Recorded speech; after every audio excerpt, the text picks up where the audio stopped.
Hi, this is September 25th, 2014, and this will be the fourth and final presentation on Part 4 of Kepler's New Astronomy.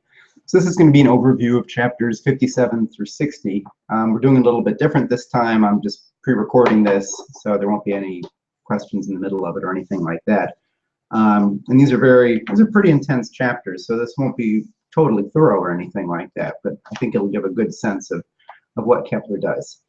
So to start with, where we're at as these chapters begin, Kepler has just developed the concept of the reciprocal distances in chapter 56. That means that I'm going to show you this drawing in a second, that for some spot on the orbit, some spot on the circle, he's going to draw a line through the center,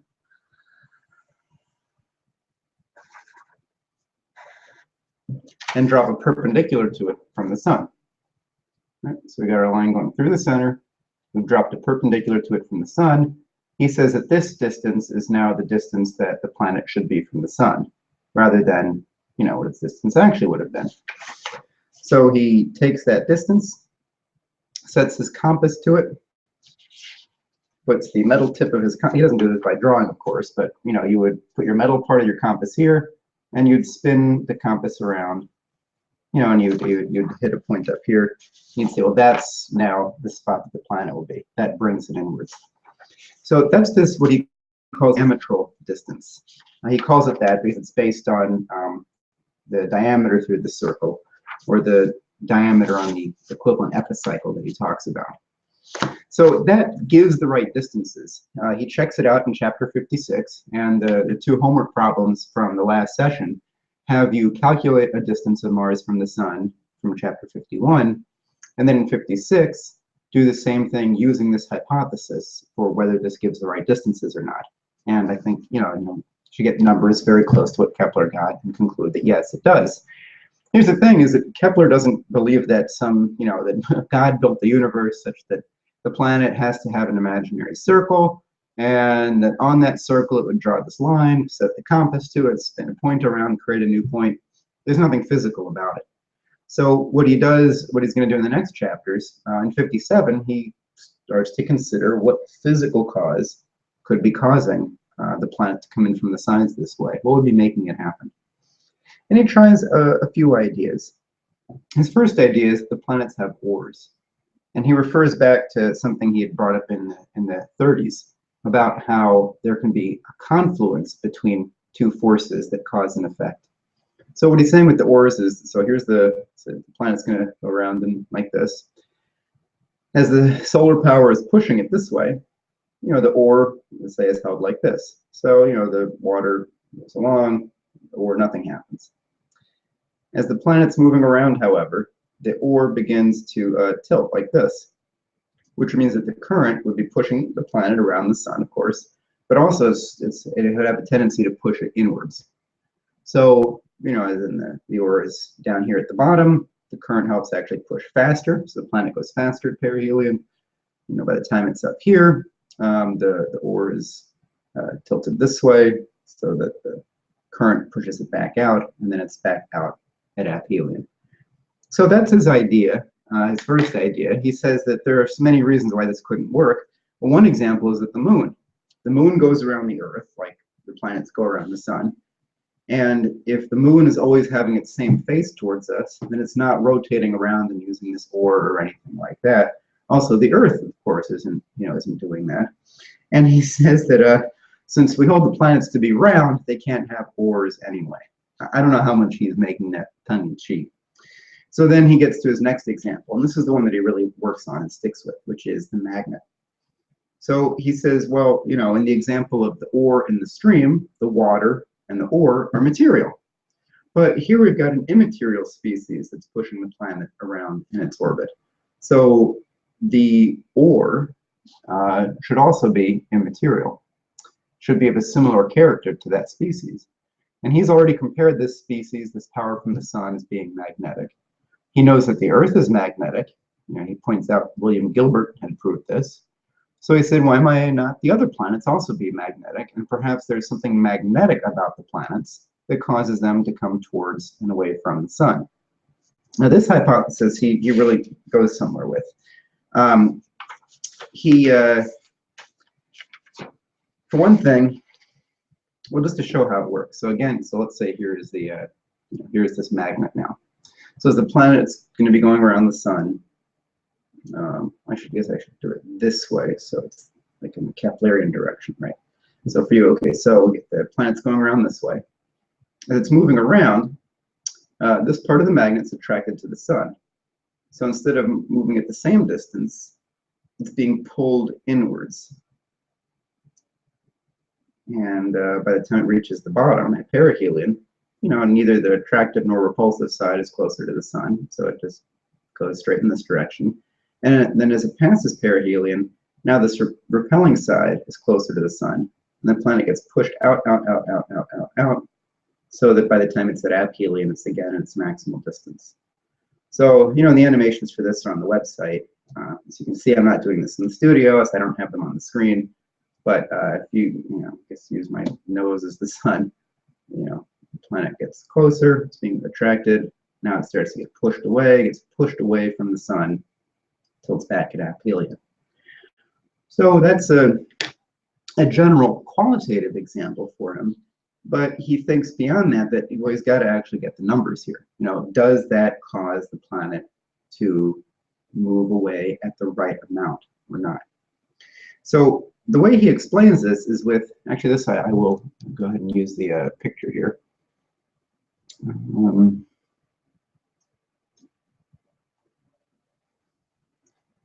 Switch the screen. Kepler, this is from the web page for chapter 57.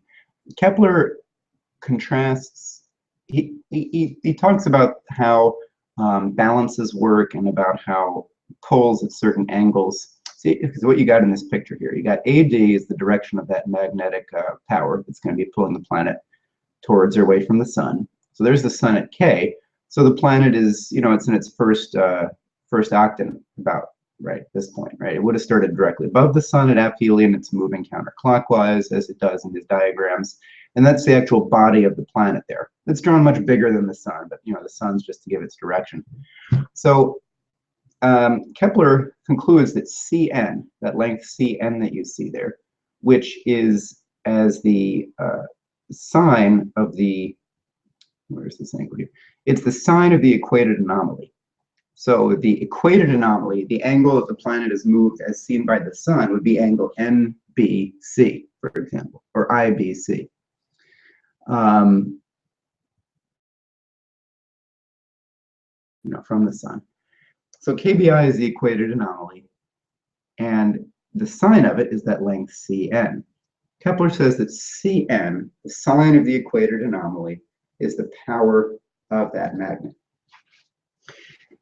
However, from the reciprocal distances, from his reciprocation hypothesis, where'd it go? The amount of reciprocation has to be as the versed sign of the eccentric anomaly. So here you've got the two circles there. One circle from the center has the eccentricity, goes out to the sun. A circle is drawn on that. The larger circle would be the orbit of the planet. And using that construction technique of drawing a diameter from where the planet would be on the eccentric through the center, then dropping a perpendicular to it from the sun, the versed sign of the eccentric anomaly is that red distance which you see there, and that's measuring how far the reciprocation has occurred. So for Kepler to really pull everything together and make sense of this, then he has got to show that adding up the power, which is the sign of the equated anomaly, gives you a total effect of the versed sign of the eccentric anomaly. Now, what he does right here is really fun because it's basically like a problem of calculus. He's got to show, he's integrating the sign to get the versed sign. So the way he does it is he adds up, he makes a table, and he adds up the sine of 1 degree, the sine of 2 degrees, the sine of 3 degrees, the sine of 4 degrees, and he compares it with what the versed sine of 4 degrees is. Then he does it all around. It's very, very, very close. And he knows that if he had done it by the minute, it might have been even closer still than doing it by a degree. But that it was always a little bit larger that is, the sum of the signs is always a little bit bigger than the versed sign for him. Now, he's actually very happy with that because he has to somehow make the case that although the power of the magnet is as the sign of the equated anomaly, the total reciprocation is as the versed sign, 1 minus cosine, is as the versed sign of the eccentric anomaly. And where he was looking at the planet, the eccentric anomaly is bigger than the equated anomaly. So he says, well, that goes together. If we're adding up these signs, it's a little bit bigger than the versed sign. That's good because the angle whose versed sign we're using, the eccentric anomaly, is going to be bigger than the equated one. So it's a little bit messy. It's not completely rigorous. He didn't have a language. He didn't have, I mean, Leibniz could have answered this question directly and specifically. Kepler approaches it by adding up numbers to try to get a sense of it. He's right. The adding up the signs gives you actually exactly the versed sign, not the versed sign of a different, larger angle. But Kepler says, you know, I will be satisfied if this magnetic possibility of the proposed mechanism. Concerning its details, however, I have doubts. Part of the doubts are the math, although he has overall shown that this physical understanding of the lever, not all of his physical reasoning on that is actually right, but that from this physical understanding of levers and balances and how much pull something would experience based on its angle, he adds up that pull and he gets as a resulting sum of the pulls what he wants to have, the versed sign of the eccentric anomaly, the diametral distances. So some of the doubts that he has, though, are, for one, where is this axis? Where is it in the planet? The Earth, for example, only has one axis that doesn't change, and the Earth spins. So there's no direction about the Earth that's unique to it, except, of course, for its pole, except for its axis. The thing is, the axis of the Earth does not correspond to, you know, in this theory, the planet's getting closer, further, cool, up at aphelion now, getting closer. Now it's being pushed further away. This magnetic line should be at the quadrants, but the Earth's pole is more at is closer to the apses, the direction it points. So he says, well, I don't know how a planet's going to hold a magnet in the direction other than its pole. What in it is going to be holding that constant direction? He says, well, maybe we need a mind to keep an eye on that constant direction. Perhaps it could be pointing towards one of the fixed stars. That's a physical thing out there. Maybe that's how the direction is kept. He then takes a break from that and he says, well, perhaps there's actually a mind there that's governing the motion of the planet. And maybe it's doing it by moving the planet in or out in such a way as to cause the apparent size of the sun to change in a certain way, according to a certain proportion. So he discusses this. He's not very satisfied with it because the mind sort of would have to know what the eccentric anomaly is of an orbit where there's nothing at the center. So he doesn't really. Anyway, you can look through that part. It's very complex. This is a very detailed and difficult chapter. But he concludes in the end that it's better not to have a mind, especially if you don't need it. He wrote on, looks like it's on 569, he said, or 561, he said, if therefore the magnetic powers can do the job on their own, what need have they of a directing mind? So he says we don't need mind, we can explain this by nature. And that's, by the conclusion of chapter 57, he's of the opinion that he's given a legitimate or at least a plausible physical explanation how natural means would result in the distances that he had in a very geometric way in chapter 56. So now he feels comfortable with using what he had in chapter 56, that it's not, just a geometrical trick, but that there's a physical reasoning behind it. Now, chapter 58, he realizes that there's something not quite right, though, about his theory. The distances are correct, but the equations are wrong. I'm going to show a picture of this. I'm going to compare these two constructions. Okay, switch. So here in 58, he uses this picture. Okay. So AE is the diametral distance, and he had been spinning it on his compass out over to point I on the radial line from the center B out to the eccentric position D. So he was putting the planet at I, but it made it 5.5 degrees too far ahead up at that 4 minutes behind. So he was despairing. He thought, well, I guess my idea is wrong. I had these reciprocal distances, these diametral distances, but it doesn't work. What a shame. This is how he opens up the chapter. He says, Galatia seeks me mischievously, the lusty wench. She flees to the willows, but hopes I'll see her first. It is perfectly fitting that I borrow Virgil's voice to sing this about nature. For the closer the approach to her, the more petulant her games become, and the more she again and again sneaks out of the seeker's grasp just when he is about to seize her through some circuitous route. Nevertheless, she never ceases to invite me to seize her, as though delighting in my mistakes. He says, throughout this entire work, my aim has been to find a physical hypothesis that not only produces distances in agreement with those observed, 56 does that, but also, and at the same time, sound equations, which hitherto we have been driven to borrow from the vicarious hypothesis of chapter 16. So how is he going to get distances and the right equations? He thinks to himself, it's a funny chapter. He says,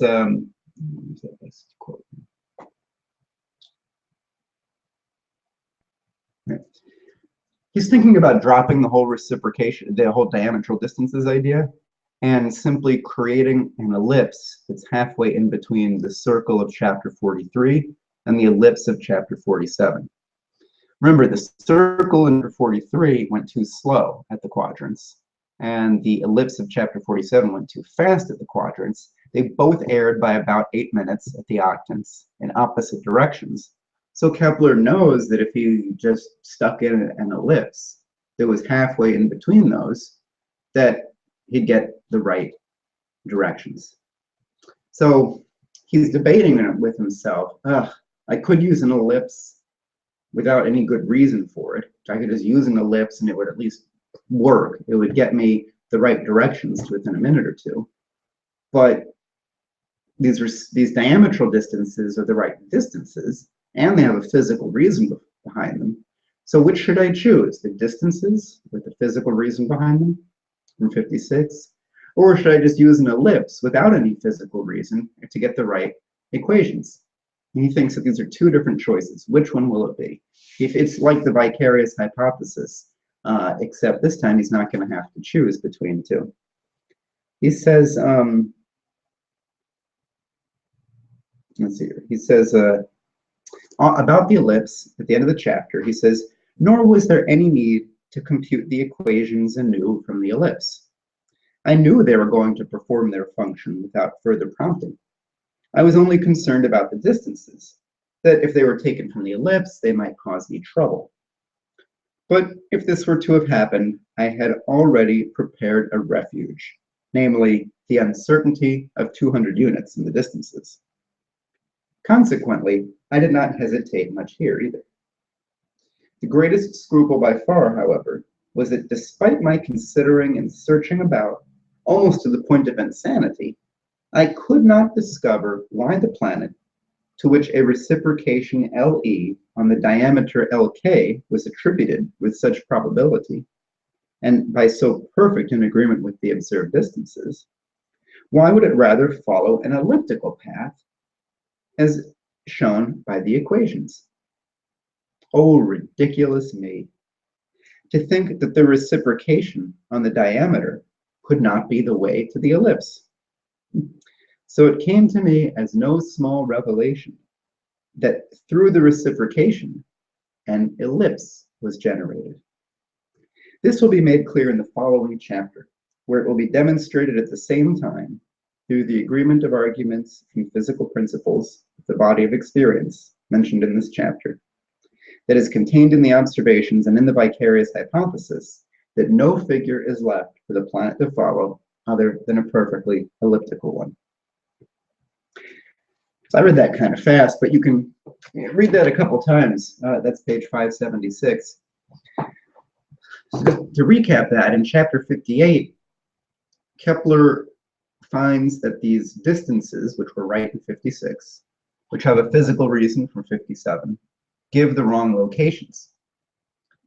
He could use an ellipse and get the right directions, but then the distances might be off, although not that much off, and there's no reason for the planet to move in an ellipse. Then he, the light strikes him, he comes to realize, the distances of 56 make an ellipse. I don't have to choose between these two. I can have the distances and the equations, unlike the vicarious hypothesis. So let me put that image up one more time, and we can compare the two constructions. This is the image from chapter 58, at least it's the top of it. So again, AE was the diametral distance, compared to AD, which would have been the circumferential distance out to from the sun straight to the spot on the circumference there. So he had set the compass to AE. He spun it up to I, which is the intersection at BD, the line from the center out to the planet. Instead, Kepler draws a perpendicular, DC, perpendicular to the line of apsides, and he spins the distance up until the compass strikes that line, intersecting it at F. So F will be the right distance from the planet, from the sun. It'll still be that diametral distance. It'll also put it in the right spot. And this, he says, he just found empirically.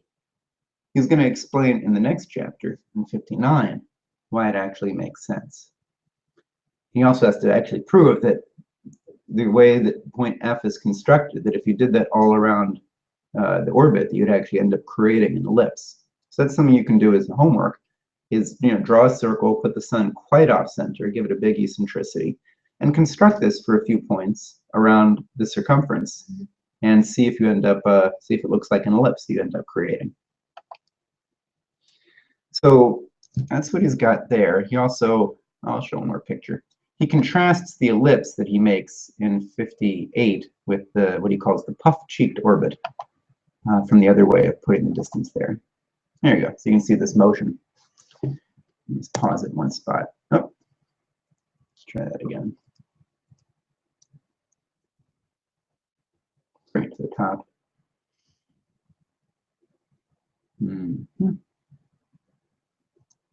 That looks like a good spot.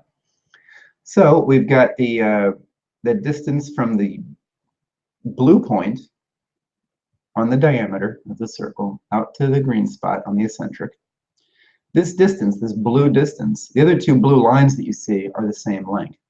So we could have set our compass at the middle point on the sun, spun the lead around, and we would intersect here at this olive point, which is what ends up being up to 5 minutes off up here. Or we can keep spinning it until it intersects this perpendicular, creating the red point. So here you see the construction performed everywhere all around the circle.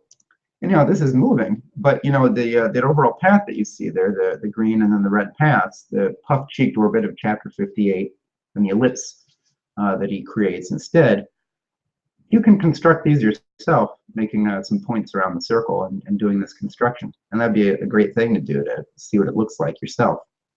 Now, these eccentricities are huge. I mean, the actual eccentricity is more like this. So it's not as though you can really see any of these differences. It would be based on calculations and doing numbers.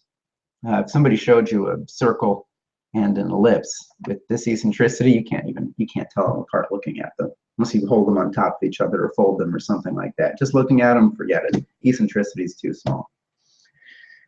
Okay, so that's 58. He's concluded, reciprocal distances make an ellipse. The ellipse has a physical reason, therefore, and another benefit. Well, okay, so now let's go to chapter 59. 59 is his, you might say, his summing up. It's his putting together everything that's needed to explain how does Mars move.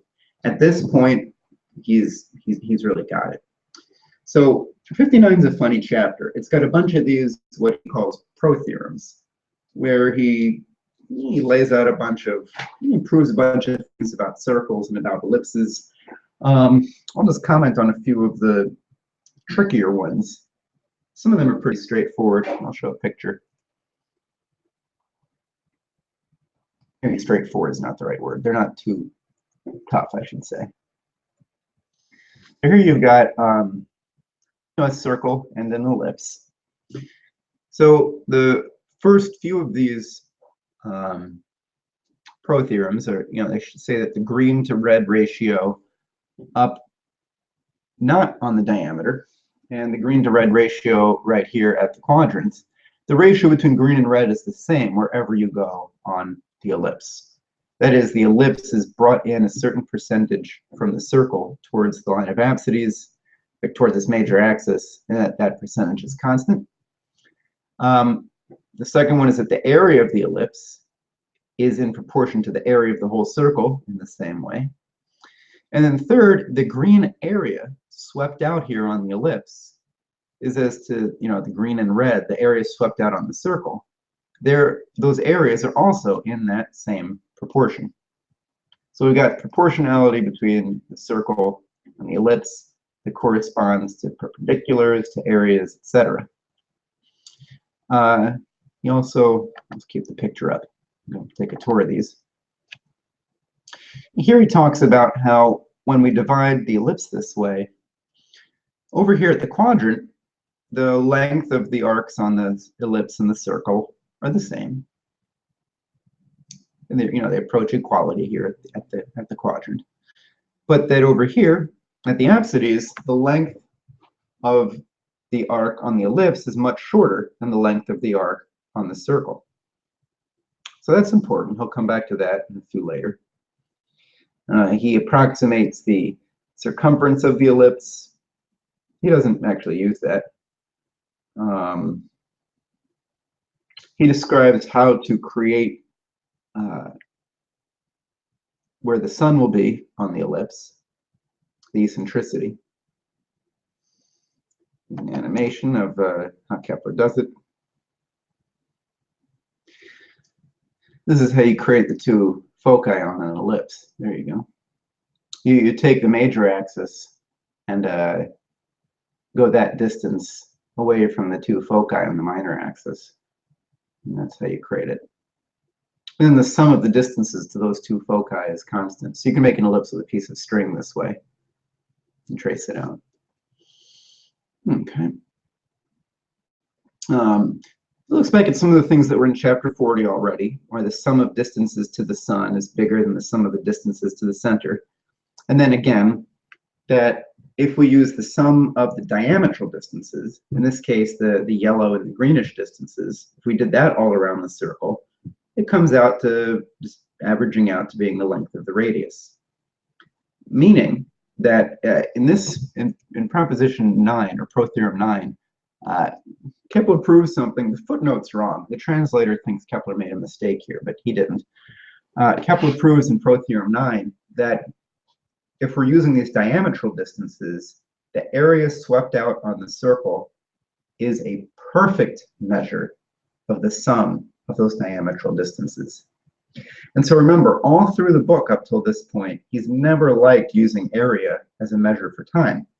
He's always said that no, the time it takes the planet to move a certain amount of its arc is proportional to its distance from the time after it's moved over a certain amount of arc. You need to add up those distances from the sun. You need to use the sum of the distances, which isn't the area. Kepler shows that if for each spot along the eccentric evenly divided, the diametral distances are used, The area swept out perfectly measures the sum of those distances. So what that means is that it's only with this construction of the diametral distances that area measures time. So you might say that with this construction, you know, the Kepler people in the books, they say Kepler's first and second law. First law is the planet moves in an ellipse.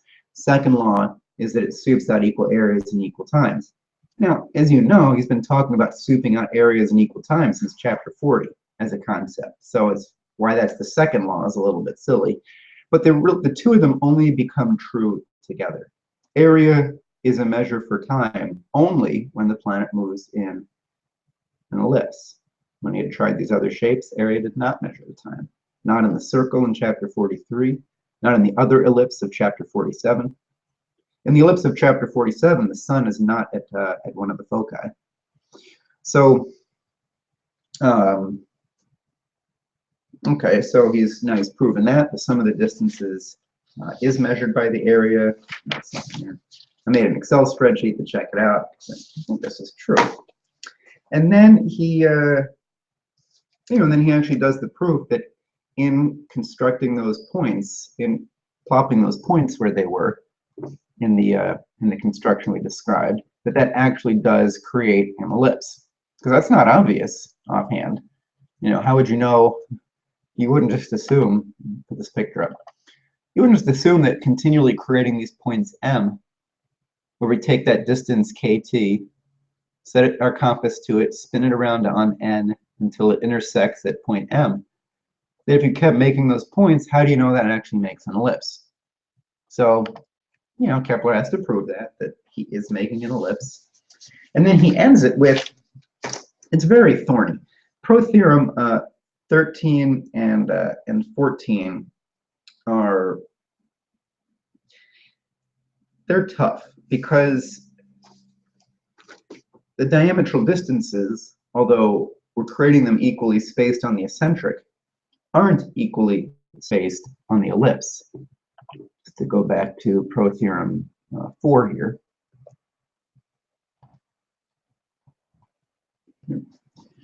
So, you know, we divided the arc of the arc of the circle has been divided evenly there in that picture. But the arcs on the ellipse are not. The elliptical arc is much shorter at the apsides than it is towards the quadrants. What this means is that when Kepler is using the area as the perfect sum of the diametral distances to measure the time it took to move on the ellipse, he's actually making it move too slow at the apsides, because the amount of time at that lower at the perihelion down there, the amount of time that's added up should correspond to an equal amount of arc to the quadrant, but the arc traversed is actually shorter down there.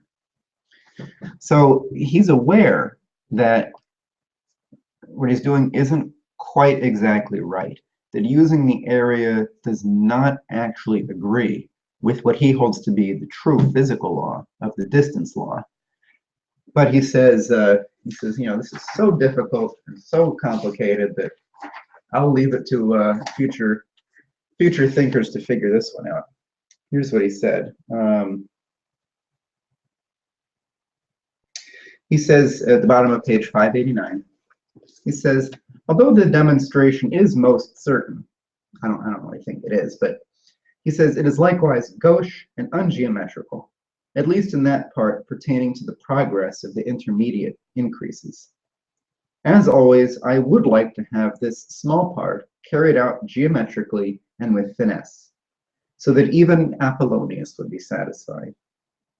Meanwhile, until someone else discovers and provides us with this improvement, we should be content with what we have. He provides the improvement and the epitome of Copernican astronomy. And then he ends this chapter recognizing quite well at the end of it got very difficult and cumbersome. He says,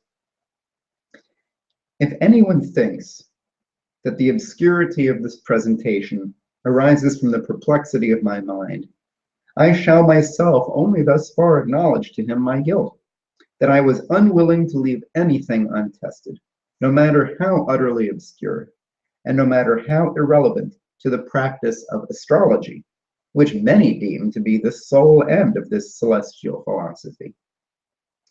But as for the subject matter, I urge any such person to read the Conics of Apollonius.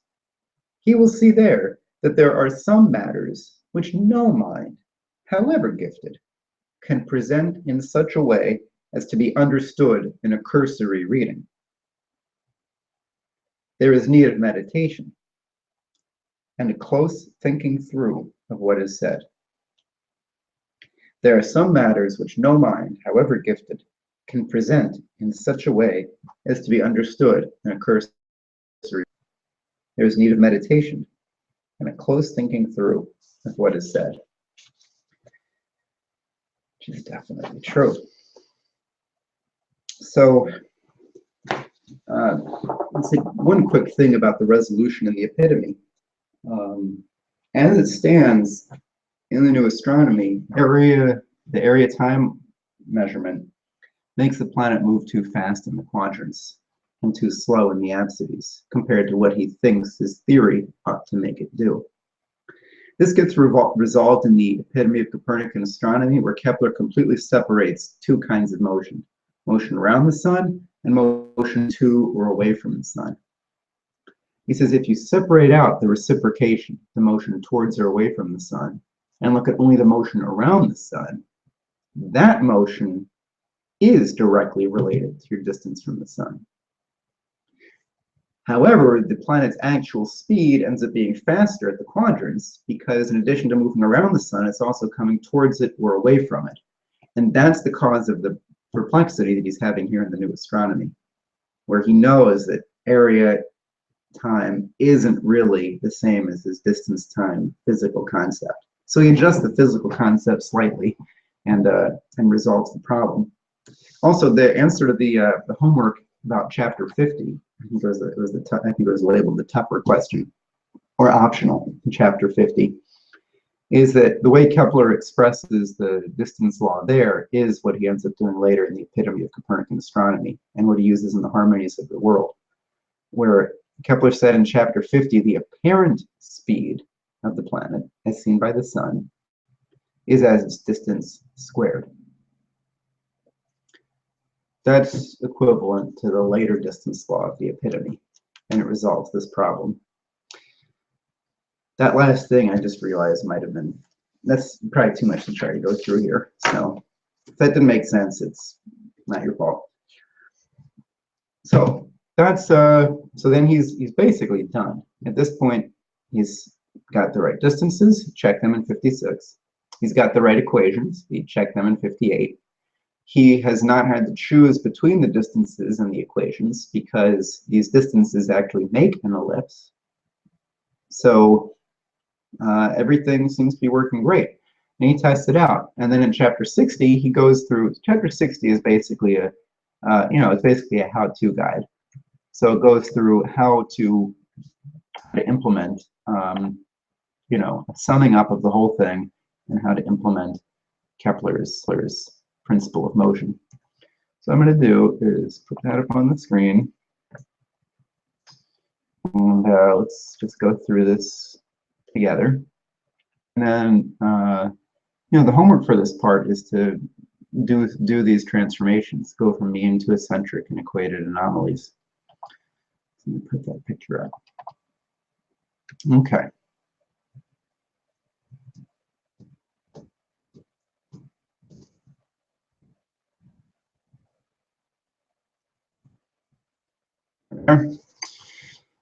Okay. So those, let's take a look at the different anomalies here.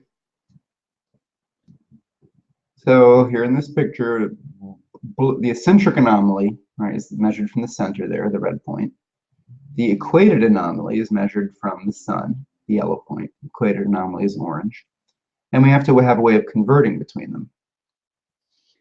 So this is just exactly like chapter 40. It says if you want to get the area swept out by the planet, you have to take the circular sector in red, and you have to add in the area of that triangle in green.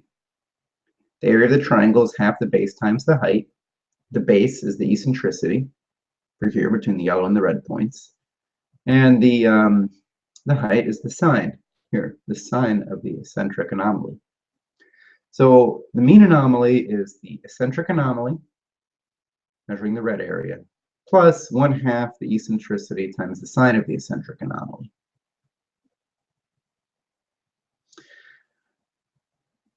Okay.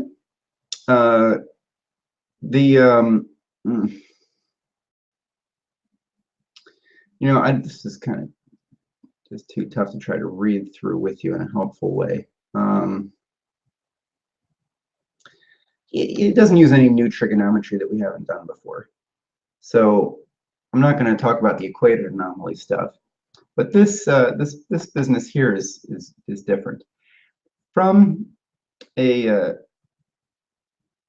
here, let's read what Kepler says here. He talks about why it's impossible, given a mean anomaly, to get the equated anomaly. Now, just here's what those words mean again. So given a mean anomaly would mean given a day, right? Given, like, let's say 4 years from now on Tuesday. That would be a mean anomaly that would correspond with that. And if from that mean anomaly we want to get the eccentric and equated anomalies, we have to convert the mean anomaly into the eccentric anomaly that would give that area. He's using the circular area, which is proportional to the elliptical area, in case you're wondering about that. Also, eccentric anomaly now means not where the planet is seen by the center, but where the center would see that point from which on the perpendicular you would come down to create the ellipse. So eccentric anomaly has changed its meaning. At this point in the book, it no longer means where the center sees the planet. It means where the center sees the point on the circle that would have the area proportional to that on the ellipse. So here's what Kepler says. This is the Kepler problem. He says, given the mean anomaly, no, put the quote up. He says, given the mean anomaly, there is no geometrical method of proceeding to the equated, that is, to the eccentric anomaly. For the mean anomaly is composed of two areas, a sector and a triangle. And while the former is numbered by the arc of the eccentric, the latter is numbered by the sine of that arc multiplied by the value of the maximum triangle, omitting the last digits. And the ratios between the arcs and their sines are infinite in number. So when we begin with the sum of the two, the mean anomaly being the sum of those two, we cannot say how great the arc is and how great its sine corresponding to this sum, unless we were previously to investigate the area resulting from a given arc. That is, unless you were to have constructed tables and to have worked from them subsequently. This is my opinion. And insofar as it is seen to lack geometrical beauty, I exhort the geometers to solve me this problem. Given the area of a part of a semicircle and a point on the diameter, the sun, to find the arc and the angle at that point, the sides of which angle and which arc encloses the given area. Or to cut the area of a semicircle in a given ratio from any given point on the diameter. Meaning, can you figure out where to stick that spot? Where does the point go that then sweeps out a given amount of area? He says, it is enough for me to believe that I could not solve this a priori, owing to the heterogeneity of the arc and the sine. Anyone who shows me my error and points the way will be for me the great Apollonius. So that is the Kepler problem. You can take your hand at solving it.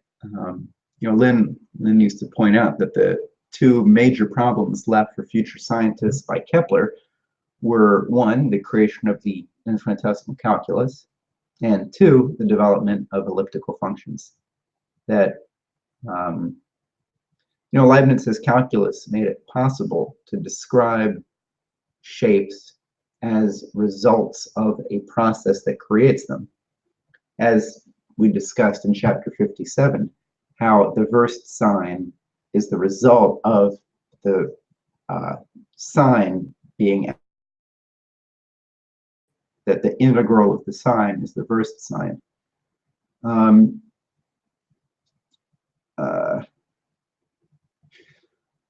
So that's one of them, but even with the calculus, you can't solve the Kepler problem.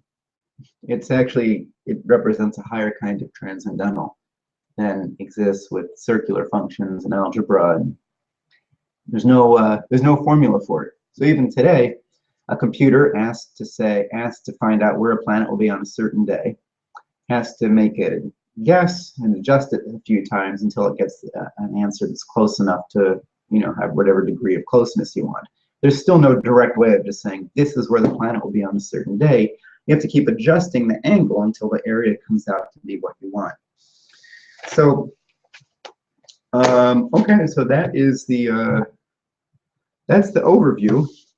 I'm not sure what parts were clear and which parts were difficult to follow, so you'll have to let me know later. If you have questions about this, anybody watching this on YouTube, if you put questions in the comment field, get back to them later. And just to summarize all of this, in the previous session, by chapter 56, Kepler had concluded that the use of those diametral distances would put Mars at the right distance from the Sun. In the chapters discussed just now, in 57, he works out how the physical power of a magnet could give a reason for those distances based on the continually operating interaction between this magnet and the power of the Sun. In 58, he realizes that his way of doing that gave the wrong equations, and he was despairing and just going to say, oh, screw it, I'll just use an ellipse, and then realized that, oh, wait a minute, these distances make an ellipse. So that instead of just guessing some ellipse, he specifically has one where the eccentricity is the focus.